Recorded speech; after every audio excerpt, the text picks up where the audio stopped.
Hello, this is Hilary Robertson. Welcome to the latest episode of Harmonious World. In today's episode, I'm joined by pianist and composer Lynn Tredeau, whose album A Quiet Path is out now. If you go to Lynn's website, you'll see a quote from her, which is fascinating. Just like most musicians, I compose from my heart and soul. Every song tells a story. I've spent a lifetime playing and loving other people's stories. Now it is time for me to share my life through my music. My music has been described as eloquent, emotional, and artistically clever. And I'm delighted that she's going to join me to talk about all things to do with the piano and her skill and being a musician in 2021. And I hope you enjoy our conversation. Welcome to Harmonious World. Thank you for joining me. Well, thank you for having me and inviting me to come and chat with you today. Yeah. Well, I really enjoyed A Quiet Path. Thank you. This was new to me. And so then I've gone back and looked at some of the other stuff. And you know what it's like? You go down a rabbit hole of listening to lots of different things. But I love your style. Thank you. Yeah. And you compose and perform everything and produce everything. Yes. It's been, we're kind of a family affair here. I record at home on my piano. You can see it over there. Beautiful piano. And my husband is my sound engineer who does all my recordings here. He mans all the microphones and everything. I do have a mastering engineer in Arizona, Cass Anawati, who does my mastering. But everything else, our graphics, videos, everything is in-house. Very good. Very smart. Brilliant. So tell your story, because your story is really fascinating, and obviously I've read up about it. But so starting at the age of 6, when you took a call from the delivery company to say that your piano was going to arrive, which was a surprise, is that actually how it happened? Well, I had been pestering my parents for quite a while, and of course when you're 6, quite a while is 2 weeks. Yeah. But for what seemed like a long time, I had been pestering my parents. I wanted to learn to play an instrument, and the piano just sounded like a really cool instrument to learn how to play. And my mother kept saying, no, we don't have room. We can't, every typical excuse. Why not? Well, it turned out, of course, they were plotting and planning to surprise me with a piano. And then when the phone rang one day and it was the delivery driver saying, I just want to confirm the address and the time for the delivery of your piano. And that was how I found out I was getting a piano. And, but yeah, it was it had a beautiful sound, but it was kind of a wreck to look at. It was an old player piano with all the player parts taken out, but it still had like, I called them the accordion pedals underneath that you pumped to make the mechanisms go, but the mechanisms had all been removed. But it was just this wonderful old instrument that was essentially an upright grand. It was a huge piano, but they somehow got it down the stairs into the basement, which is where it went. And then my parents remodeled the basement and the stairwell going up. So when they sold that house, when I was an adult, they couldn't get the piano back out. So they had to leave it in the house. And my mother felt so bad that she had sold my piano with the house. And so a couple of years later, when I was now fully functioning adult and doing the adult thing and owned a home and had children, and she surprised me again by calling me up and saying, some friends of theirs had a piano they wanted to give to me. And so all we had to do is just get it out of this people's house. And we got it home. And again, it was another kind of a wreck of a piano, but it was a piano that I had for the first time in several years and stuff. But when I was younger, the piano was just kind of my first instrument. And then from there, I continued to, oh, I really want to learn to play the saxophone. Oh, I really want to learn to play the flute. And so my room just kept getting fuller and fuller with instruments. I think at one point in time I had 2 acoustic guitars, an electric guitar, a saxophone, a clarinet, a flute. What else did I have in my room? I'd never got into any of the brass instruments. And then I decided I wanted to learn to play the pipe organ at our church. And so then that was just yet another instrument. So my parents were very supportive of me, my musical endeavors and all these types of things. And so, yeah, it was quite a journey getting to this place. Right. And I understand they're not with you now. Were they aware of your new career as a pianist? No, they had already passed away. I was teaching. I had a teaching studio in the Seattle area when they passed away. And so they were super excited to see me doing that with my music too. And I did a lot of arrangements for my students. My students would come to their lessons and say, I want to learn how to play whatever song it was that was their favorite. And so I would say, okay, well, I'll, if you have sheet music, bring it. And so I would just kind of rearrange it on the fly to whatever their level was. So, that was kind of my teaching years, and my parents were very aware of that and very, very proud of me for doing that. But then they passed away back in 2006. And I didn't start doing arrangements and composing for myself to perform until about 2011 is when I started doing that. And then released my first album in 2015. Right. But they must have been proud of the fact that you were sharing your skill as a pianist, albeit to pupils, but nevertheless, you were still sharing it.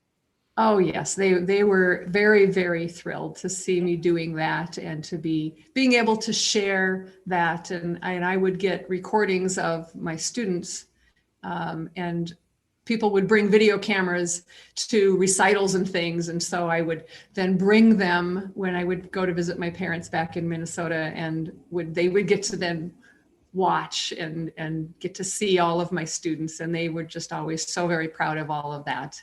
Yes, I can imagine.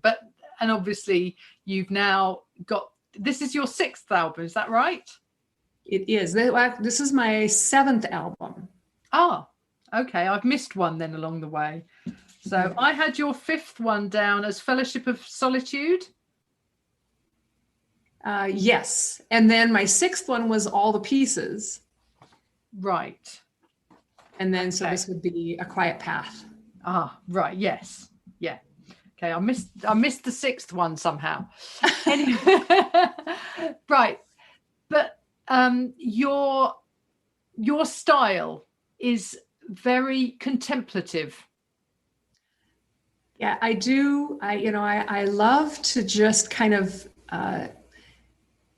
bring forth an emotion. I love to try to tell a story with each song that I write has a story behind it. And sometimes it will be the story that I will sit down with a thought in mind, and then whatever comes forth. And then I will do arranging and tweaking, but and sometimes it's just, I will have a tune that just I keep playing this over and over again. And then I'll just let my mind wander. What is this making me think of? And so then the title then comes afterwards. And it's like, oh, this is what this makes me think of. It reminds me of a trip, or it reminds me of watching a sunset in a particular place, or whatever the case may be. Right. And when did you write the tracks for A Quiet Path? When did they sort of really formulate into an album? Everything from A Quiet Path was written in 2020 during the lockdowns. Right. Everything came from last year. And it was just, and it was this realization as I was then figuring out as each of the tracks, it's like, what is the common denominator here? And I thought, it's that quiet life that everybody really was experiencing by that point, is you were just very set aside by yourself, living your own little private universe. And I thought, this is what everybody is experiencing right now, these very quiet lives. Yeah. But then the many faces of Cassiopeia, which almost puts us in the context of the universe. When I listened to that and when I read what you'd written about it, it kind of made sense that there have been pandemics, there have been plagues before. You know, this is awful to be in the middle of, but it will pass and it will be seen eventually as a serious moment, but as something that we move on from. And I think the stars of the many faces of Cassiopeia really kind of moved me in that way. Oh, well, I'm so glad. Yeah, I mean, that particular track was one where I was just thinking about looking at the sky and realizing how small we all are and yet all connected at the same time. Is each person, and then each person looks up at the stars and sees them from a different place in the world, but we're all looking at the same things. We just all have our own unique perspective for where the constellations are in the sky. And then I'm just fascinated with Cassiopeia because it does have so many stories in all these different cultures. Everybody is looking at that same constellation in all these cultures and seeing and having a story they've passed down through the generations. And so, to what you were saying is, so the year 2020 and this pandemic, we are going to pass down stories through the generations of what our experiences were, how we lived through it, what we all thought of it. And so it will be all these different stories, all about the same thing. Yeah, indeed. Yeah. And our sort of insignificance historically and, as far as the universe is concerned, because cosmologically or whatever the word is. Yes. And that somehow helps give you perspective, I think. Yes, I think so. I mean, it's just, we all are so interconnected. And yet, even though we're all living separate lives, but we realize that there are constants, and the sky, the stars is a constant. It's, the people will use the phrase, my true north, right? My, whatever it is their guiding light or their guiding principles.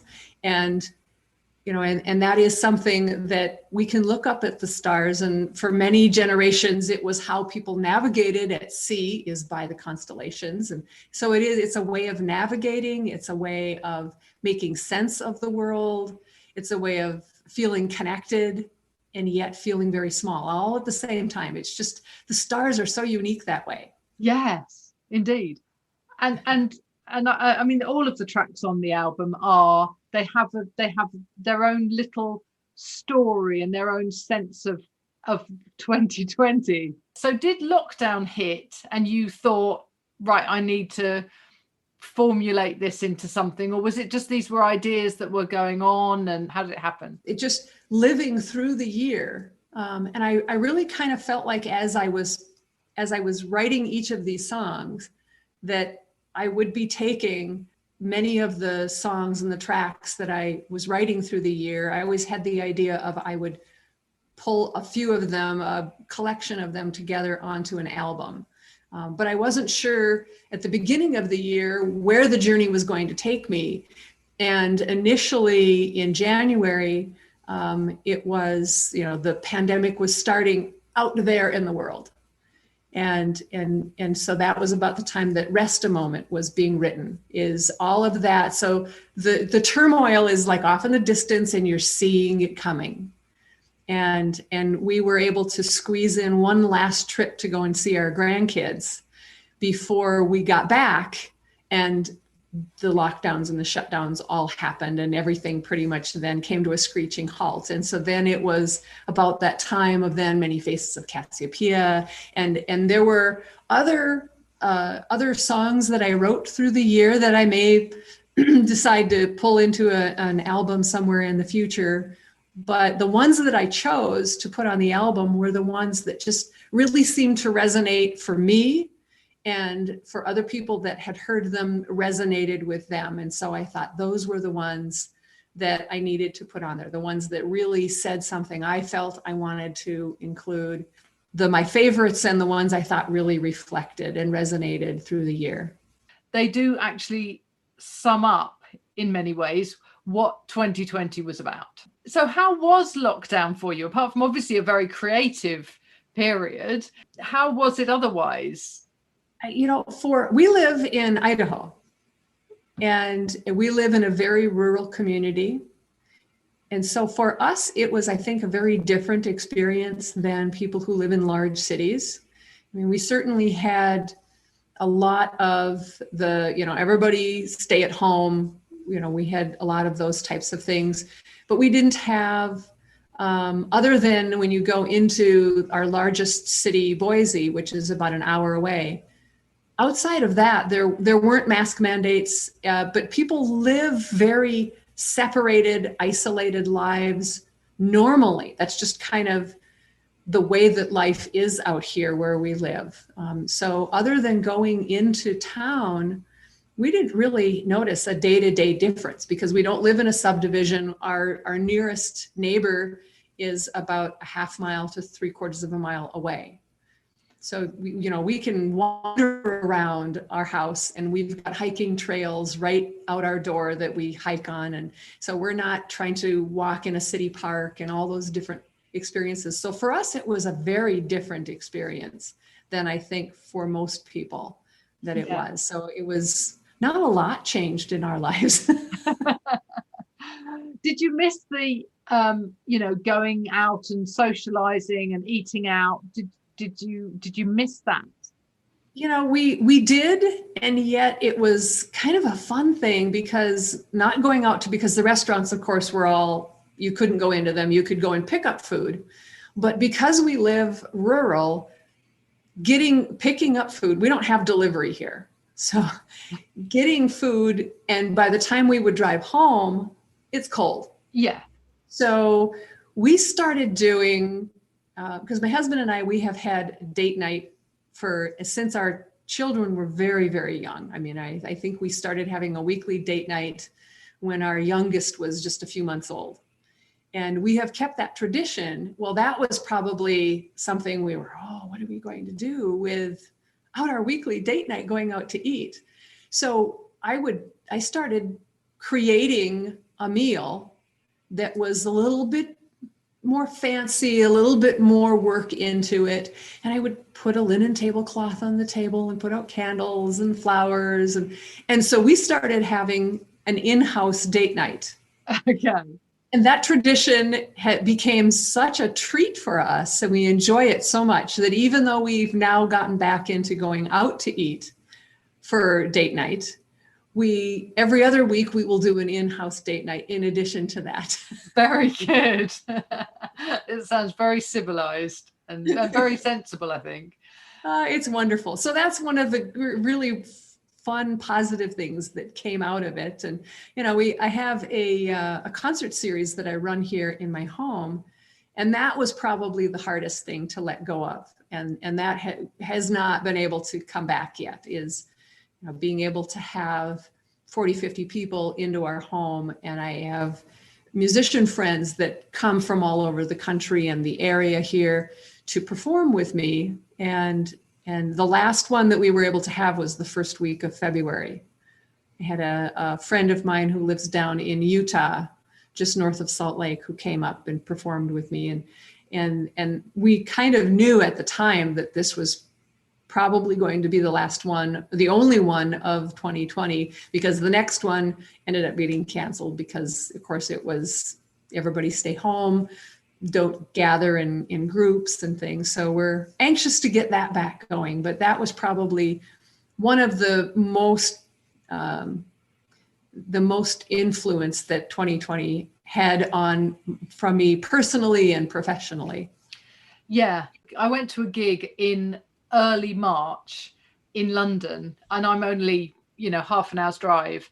And that's what I did. I just thought, I'm not going to go on the train. it's all feels a little bit too uncomfortable. So I'm going to drive. So I literally drove down, went to the gig, drove home again. But at the gig, the venue was not even half empty. There were probably a quarter of the people that would ordinarily have been there.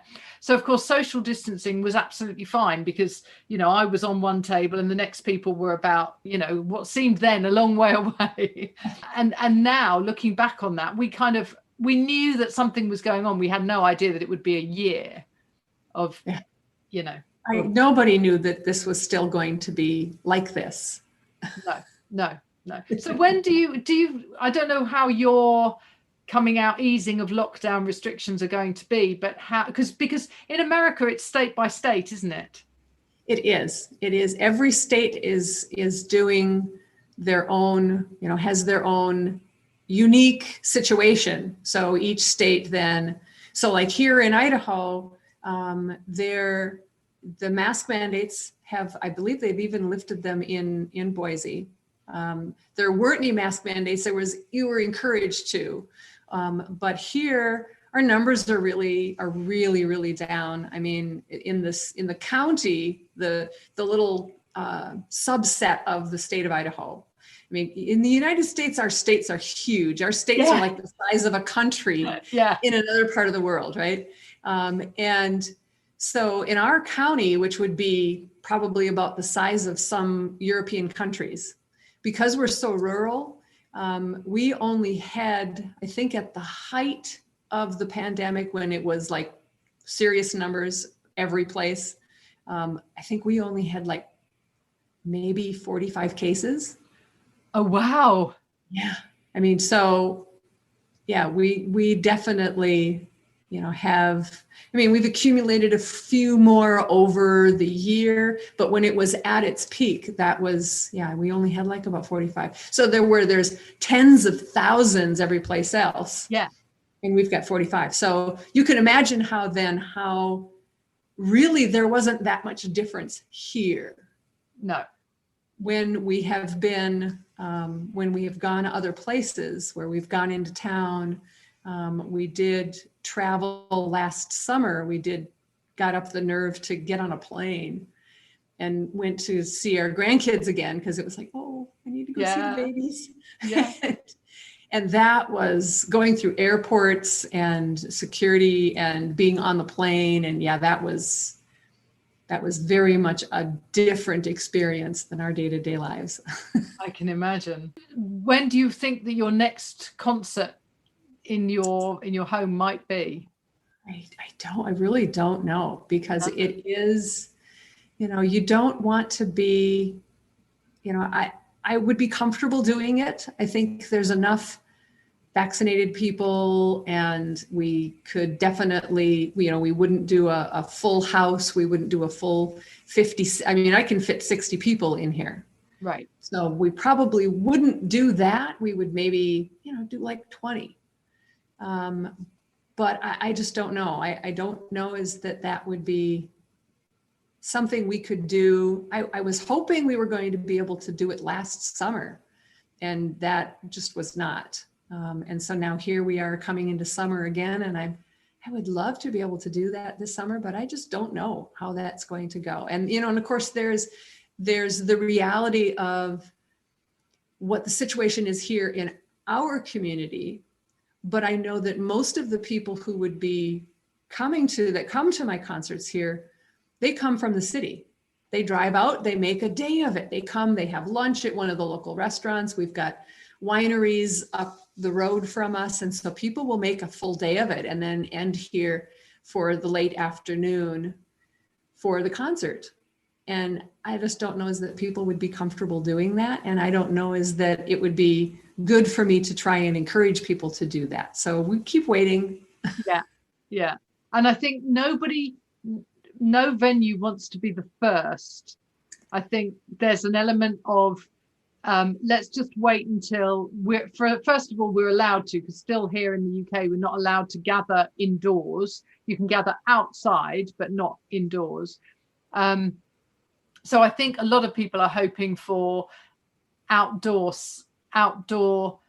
concerts in the summer, when it starts to get a bit warmer, but we'll Yes. we'll all see. Yeah, and that was something that we had thought of maybe about, is trying to do, instead of doing the concert in the house, is do the concert out on the lawn and doing something outside. But then that would mean, having to rig up an additional purchase of extra sound equipment, and would we use it once, or would we continue to do that? And so we, for guitarists, and I know that Sherry Finzer is doing outdoor concerts, and she's having a ball doing them. And I've got a friend here locally who has he has a dueling pianos group. Oh, wow. And so he will do those. He'll set up his pianos outside to do those. But I can't really lug my piano outside. So. No, indeed. Well, thank you so much for joining me. I really appreciate your time. Thank you for having me. This has been a lot of fun. I have really enjoyed getting to meet you, and I was listening to several of your other podcasts, and I'm definitely a fan. I will be tuning in more. Thank you. I've been so fortunate to interview some amazing people. It's been really great. Excellent. Wonderful. Yeah, this has been so much fun. So thank you again for inviting me to come and talk to you today. This has been a lot of fun. Brilliant. Thank you. It was a real pleasure to interview Lynn, and I hope you enjoyed the extract I played at the beginning of this podcast, which was the opening of Kites and Balloons, the first track on A Quiet Path. And I'm going to finish with the end of Many Faces of Cassiopeia, which we discussed at some length during our conversation. I hope you've been enjoying listening to Harmonious World. I've certainly enjoyed making it. I'm really grateful to all of my followers, and please do let me know what you think by making contact on social media or leaving a review on any of the podcast platforms. Thank you once again for joining me, and I look forward to speaking to you soon. I have some incredible musicians lined up for interview in the coming weeks, and meanwhile, I hope this finds you well.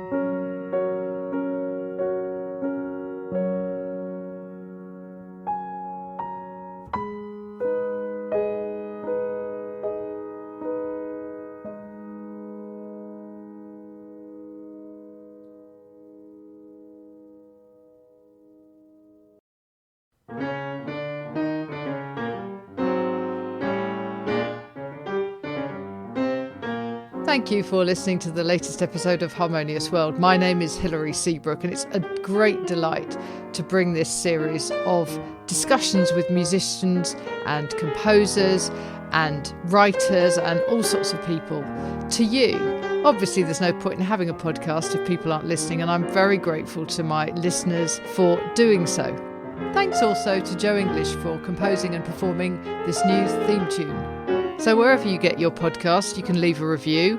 You can share this with your friends and family, either as a link or on social media and that sort of thing. I'd be really grateful for that. Don't forget that you can subscribe now. There's a link wherever you get your podcasts. So have a great week, and please remember why I started this, which is just to try and make the world a little more harmonious. Thanks for listening to Harmonious World.